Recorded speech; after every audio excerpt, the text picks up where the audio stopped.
Bapak Ibu, saudara jemaat yang diberkati Tuhan, Shalom dan selamat pagi. Mari bersama-sama kita masuk ke renungan pagi kita saat ini. Tetapi sebelumnya mari kita satu di dalam doa. Kita berdoa. Kami mengucap syukur untuk kebaikan-Mu di dalam kehidupan kami yang tidak pernah putus, ya Allah.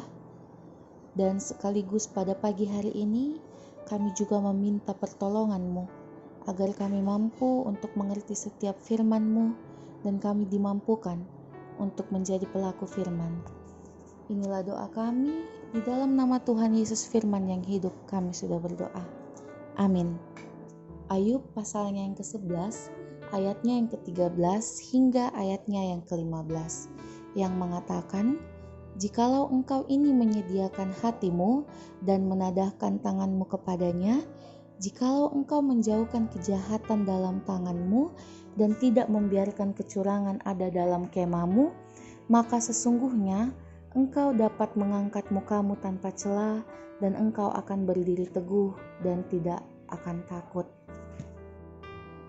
Renungan kita pada pagi hari ini berjudul "Ketika kita menadahkan tangan, maka Tuhan pasti turun tangan."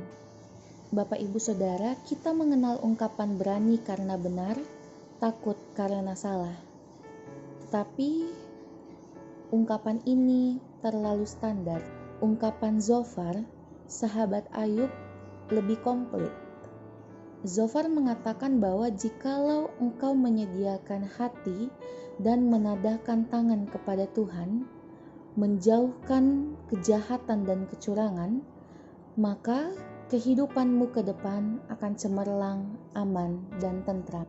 Manusia berusaha untuk menjauhkan diri dari kejahatan dan kecurangan.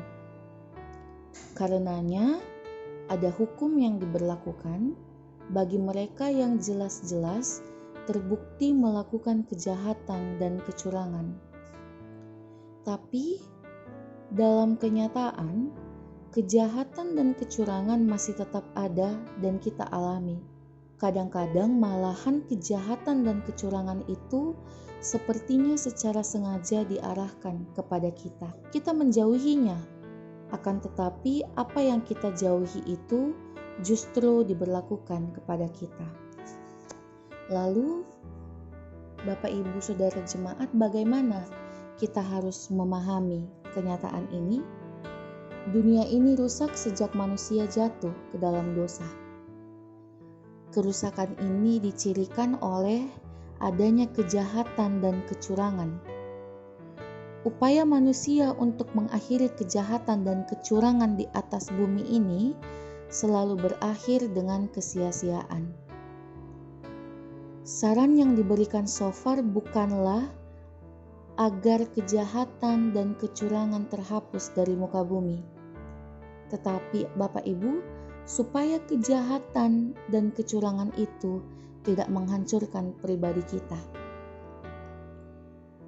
Sarannya adalah kita harus memberi hati bagi Tuhan dan menadahkan tangan meminta dari Tuhan. Hidup ini bukan taman bunga mawar, tetapi hidup ini adalah perjalanan yang keras dan melelahkan. Bukan hanya beban kehidupan yang berat, tetapi juga hari-hari kehidupan itu sendiri selalu menghadirkan pergumulan. Lalu Bapak Ibu, mengapa Zofar bukan bicara menegakkan hukum dan keadilan? Mengapa Zofar berbicara tentang memberi hati bagi Tuhan dan menadahkan tangan kepada Tuhan? Kalau Zofar masih hidup bersama kita saat ini, dia akan memberikan jawaban sederhana. Saudaraku, kalau kita menadahkan tangan, maka Tuhan pasti akan turun tangan. Ini adalah hal yang sederhana, tetapi sulit untuk kita lakukan dan kita imani. Bahwa di dalam setiap pergumulan kehidupan kita, ketika kita mengangkat itu semua ke hadapan Tuhan, maka Tuhan tidak akan pernah diam dan tidak akan pernah tidur. Dia akan merangkul dan akan membantu dan melepaskan kita dari pergumulan kita. Demikianlah firman Tuhan pada pagi hari ini. Kiranya Tuhan Yesus dimuliakan di dalam setiap firman-Nya kepada kita. Mari berdoa. Ajarlah kami untuk senantiasa membawa pergumulan kehidupan kami ke dalam tangan pengasihan-Mu ya Bapa.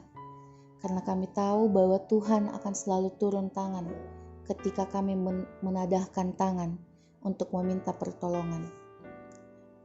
Berkati kami sepanjang hari ini, jauhkanlah kami dari segala sesuatu yang jahat.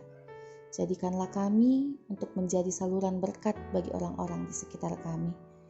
Ampuni setiap salah dan dosa kami, di dalam nama Tuhan Yesus kami sudah berdoa. Amin.